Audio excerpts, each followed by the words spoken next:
The moment you stop chasing an avoidant person can be the exact moment they begin wondering where you went.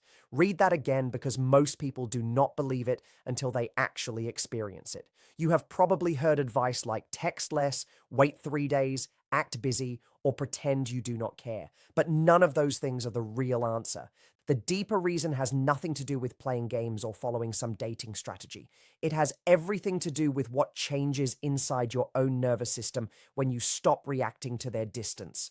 Once you understand that, silence will start to look completely different to you. Stay with me for the next few minutes, because by the end of this, you will understand why your messages, your extra effort, your patience, and your constant attempts to fix things were not creating the result you wanted. More importantly, you will understand what actually changes the dynamic. And before we go further, let me ask you something. Have you ever been with someone who seemed close and interested, then suddenly pulled away the moment everything started feeling good? If that sounds familiar, comment the word magnet below.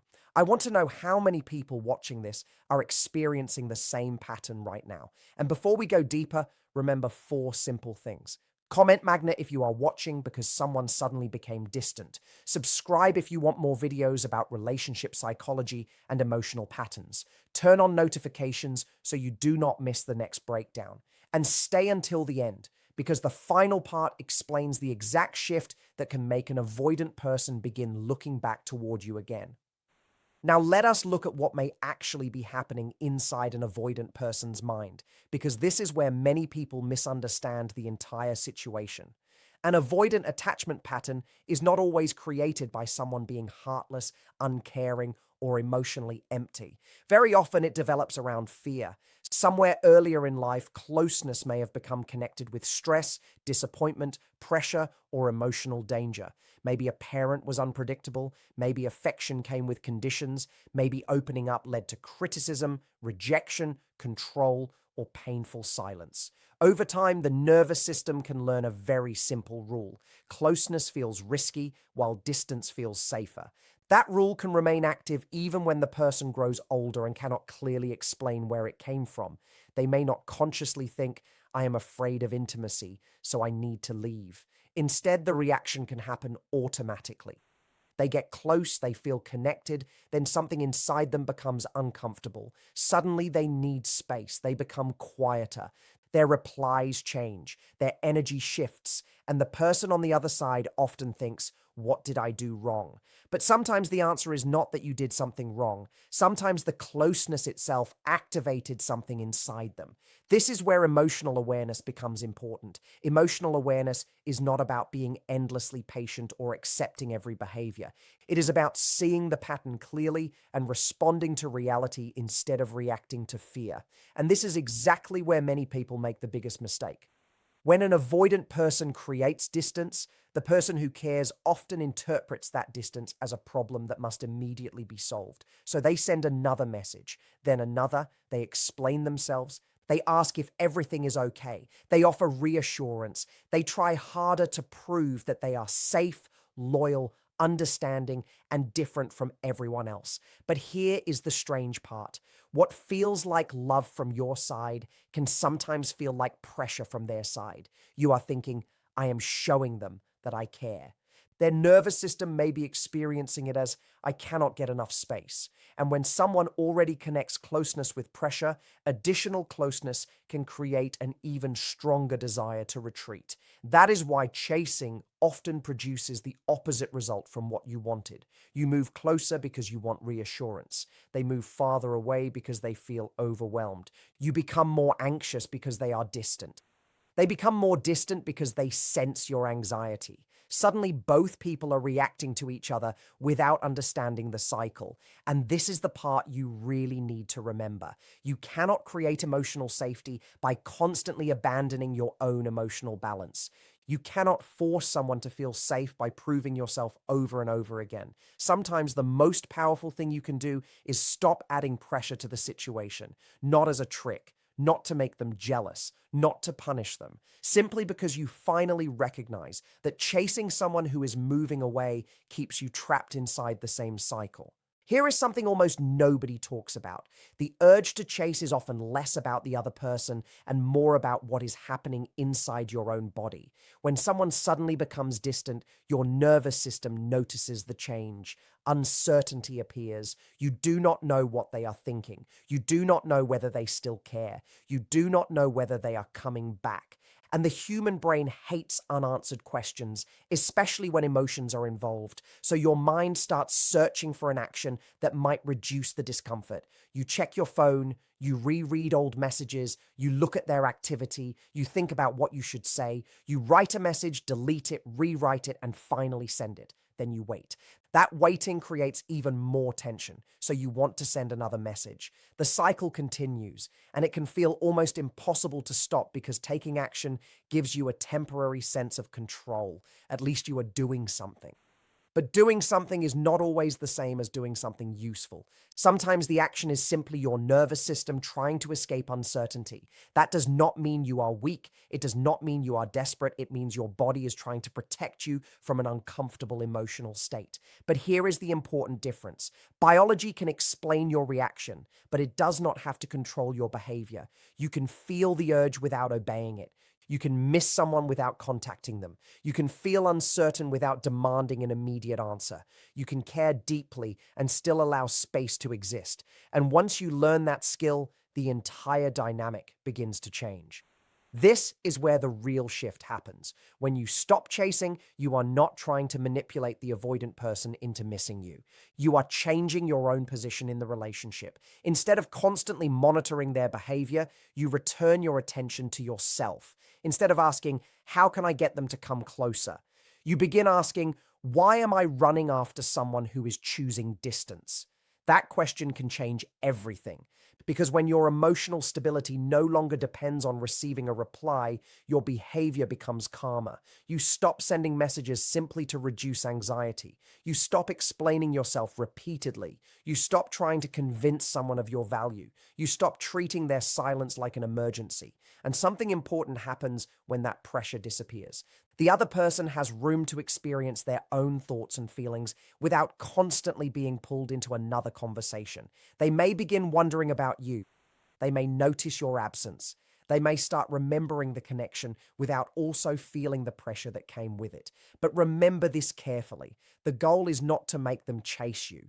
The goal is to stop chasing someone who is not meeting you halfway. If they return, let their actions tell you what their words cannot. If they reach out, you do not need to punish them or play games. You can simply observe. Are they making real effort? Are they communicating more clearly? Are they showing consistency? Because someone coming back is not the same as someone becoming capable of a healthy relationship. That distinction matters. And if you remember only one thing from this entire video, remember this. Your power does not come from making someone afraid of losing you. Your power comes from becoming okay with not chasing anyone who refuses to meet you with the same energy. Think about what happens when you finally stop fighting the silence. At first, it may feel uncomfortable. You may feel the urge to check your phone every few minutes. You may wonder whether they noticed your absence. You may even convince yourself that sending one more message will finally make everything clear. But give yourself enough time to move through that discomfort. The silence that once felt like rejection can become information. It can show you how someone behaves when you stop carrying the entire connection. And that information is valuable because relationships should not survive only because one person constantly pushes them forward. If you always initiate, always repair, always explain, always ask, and always wait, then you may not actually be experiencing mutual connection. You may be maintaining a connection by yourself. That is a painful realization, but it can also be freeing. When you stop chasing, you create space for the truth to reveal itself. Maybe they come closer because they finally recognize your absence. Maybe they reach out because they genuinely miss you. Or maybe they do nothing. And if they do nothing, that answer matters too. It tells you something you needed to know. So do not measure your success by whether an avoidant person comes running back. Measure it by whether you have finally stopped abandoning yourself to keep someone else close. That is the deeper transformation. You are no longer trying to control their nervous system. You are learning to regulate your own. And that is where real emotional strength begins. There is also another reason this shift can feel so powerful. When you constantly chase someone, you unintentionally make their withdrawal the center of your life. Their response determines your mood. Their silence determines your confidence. Their attention determines whether you feel wanted. That creates a relationship where one person's distance controls the emotional environment for both people. But when you step back, you begin taking that control back. You return to your own routines. You reconnect with friends. You focus on work, goals, interests, and the parts of your life that existed before this person became the main focus of your thoughts. You stop asking, what are they doing right now? And start asking, what am I doing with my life right now? That shift is not just attractive. It is healthy. And ironically, this is often when the other person can finally see you differently. They are no longer seeing someone waiting anxiously for their next message. They are seeing someone who has a life, boundaries, standards, and emotional independence. But again, do not turn this into another strategy. Do not suddenly become distant because you want them to panic. Do not post things designed to make them jealous. Do not disappear for exactly 7 days because someone online told you that it works. Those are still forms of chasing because your attention remains focused on getting a reaction from them. Real detachment is different. Real detachment says, I care about you, but I will not lose myself trying to make you choose me. That is the difference between withdrawal as a game and space as self-respect. And now we reach the point that most people miss completely. An avoidant person may not suddenly come back because you used the perfect text or because you waited the perfect number of days. They may come back when the emotional pressure changes and they finally have enough internal space to recognize what they actually feel. Sometimes distance allows feelings that were buried under stress to become clearer. When you are constantly present, their nervous system may have been focused on escaping pressure. When you stop pushing, they have room to notice the connection itself. They may remember conversations. They may wonder how you are doing. They may start thinking about moments they shared with you. They may become curious about why you are no longer reaching for them. But this is where you have to stay grounded. Their curiosity is not automatically commitment. Their message is not automatically change. Their return is not automatically proof that everything is fixed. If they come back, let them show you what has changed. Do not immediately rush back into the same emotional pattern because you are relieved to hear from them. Slow down. Watch their behavior. Let consistency build trust. Let actions speak. If they disappear again every time closeness develops, then you are looking at a pattern, not a one-time misunderstanding. And you deserve to evaluate the pattern honestly. The goal was never simply to get them back. The goal is to create a relationship where neither person has to constantly chase, retreat, panic, or prove their worth. That is the standard you should be moving toward. So if you are currently sitting there wondering why they have gone quiet, take a breath before you do anything. You do not have to send the message just because you feel anxious. You do not have to demand an explanation just because you hate uncertainty. You do not have to prove that you are different from everyone else. Give yourself permission to pause. Let your nervous system settle before you make a decision, because the version of you who is calm will make better choices than the version of you who is terrified of losing someone. And this is the part I want you to really hear. You cannot control whether an avoidant person comes back. You cannot control whether they become emotionally available. You cannot control whether they choose commitment, but you can control whether you continue chasing someone who keeps moving away. You can control whether you keep sacrificing your peace for temporary reassurance. You can control whether you make their silence mean that you are not enough. You can choose to stop treating another person's distance as a measurement of your value. And once you make that choice, something inside you becomes different. You become less reactive. You become more observant. You stop asking, how do I make them chase me? And start asking, are they capable of meeting me where I am? That is a much stronger question, because love should not require you to become smaller, quieter, more anxious, or more strategic just to keep someone's attention. So remember the message from the beginning. The moment you stop chasing can be the moment they finally notice the space you left behind. But do not stop chasing because you want to trigger them. Stop because you are finished abandoning yourself. Stop because you deserve reciprocity. Stop because your peace matters. Stop because you want a relationship where connection does not disappear every time things become emotionally real. And if they return, do not immediately celebrate the return as the final answer. Watch what happens next. Do they communicate? Do they make plans? Do they follow through? Do they take responsibility for their distance? Do they make room for your needs too? Those are the questions that matter. Anyone can send a hey. Anyone can say they miss you. Anyone can return when they feel lonely. Real change is shown through consistency over time. And if they do not return, let that truth free you instead of destroying you. Because sometimes the person you were desperately trying to get back was not the person who could actually give you what you needed. Sometimes losing the chase is how you finally find yourself again. And once you understand that, silence no longer feels like a punishment. It becomes a space where you can hear yourself clearly.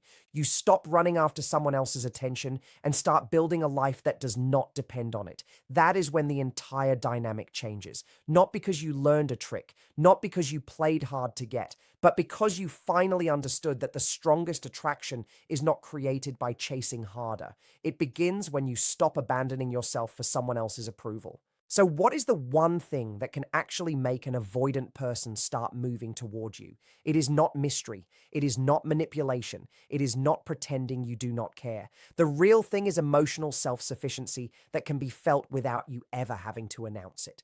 Think about that for a moment, because that one idea changes everything.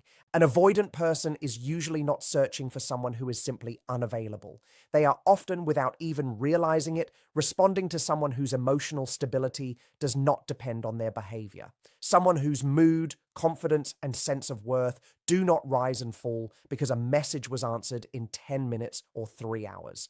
When they sense that kind of stability in another person, something begins to change. The pressure they normally associate with closeness starts to fade because your calm is not demanding anything from them. And when that pressure disappears, something else has room to grow: curiosity. Curiosity creates space for connection to return.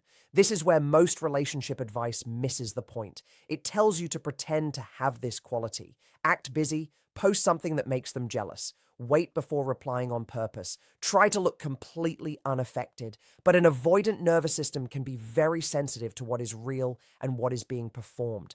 They may have spent years learning to read emotional situations for danger, which can also make them highly sensitive to whether someone's behavior feels genuine.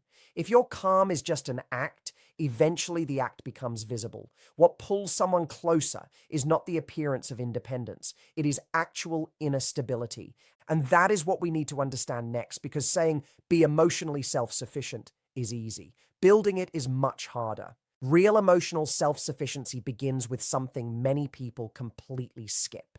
You have to learn to name what you are feeling before you immediately do something about it. When someone becomes quiet and you suddenly feel tension in your chest, that feeling has a reason. It might be fear that they are leaving. It might be an old rejection wound being touched. It might simply be the discomfort of not knowing what is happening. Whatever the reason, your first instinct may be to make the feeling disappear. You grab your phone, you send a message, you call, you check their activity, you look for some sign that everything is okay. But every time you interrupt discomfort with immediate action, you miss an important lesson. You never discover that you can actually sit with the feeling and survive it. Instead, your brain learns that action is the only way to make uncertainty feel smaller. So the next time uncertainty appears, you feel another powerful need to act. That pattern can become automatic. And even when you never say anything needy out loud, another person may still sense that your emotional balance depends on their response. The people who create the strongest sense of safety are not people who feel nothing. They are people who feel deeply and still know how to pause. They can miss someone and wait. They can feel worried without immediately sending another message. They can want reassurance without demanding it in the first 5 minutes. That small space between feeling and action is where your control begins. And this next part is important, so stay with me. Try something simple the next time their silence lasts longer than you would like. Before reaching for your phone, give yourself 60 seconds, just 1 minute. Notice what is happening inside your body. Is the tension in your chest? Is your stomach tight? Does your throat feel heavy? Do not immediately fix it. Do not distract yourself. Do not tell yourself that you should not feel this way. Just notice the sensation and allow it to be there. Think of it like weather moving through the sky. You do not have to stop the weather. You only have to notice that it is there and let it pass. When you practice this again and again, something begins to change. You start breaking the automatic connection between discomfort and chasing. You teach your nervous system that uncertainty is uncomfortable, but it is not an emergency. And once that connection becomes weaker, the way you behave in relationships starts changing naturally. You no longer need to force yourself to look calm because you actually become calmer. You stop trying to create an image of independence because you begin developing real independence from the inside. And here is a perspective that can completely change the way you look at avoidant behavior. Many avoidant people are not consciously testing whether you love them. Their nervous system is often reacting to something much deeper. It is asking, without words, will this person's emotional stability depend on what I do next? That question can influence how safe closeness feels to them. Think about what happens when someone pulls away and you immediately become more anxious. You send another message. You ask what happened. You wonder whether they are upset. You try harder to reassure them. From your perspective, you may simply be trying to protect the relationship. But from the other person's nervous system, your increasing emotional reaction can feel like another responsibility being placed on them. Suddenly, their silence does not feel like simple space anymore. It feels like their next move will determine your emotional state. And for someone who already struggles with closeness, that can create even more pressure. More pressure can create more retreat. More retreat creates more anxiety. More anxiety creates more chasing. And now the two of you are trapped in a cycle neither person intentionally created. But imagine the opposite. Imagine they pull back and you remain steady. You are still warm. You still care. You are not pretending they do not matter.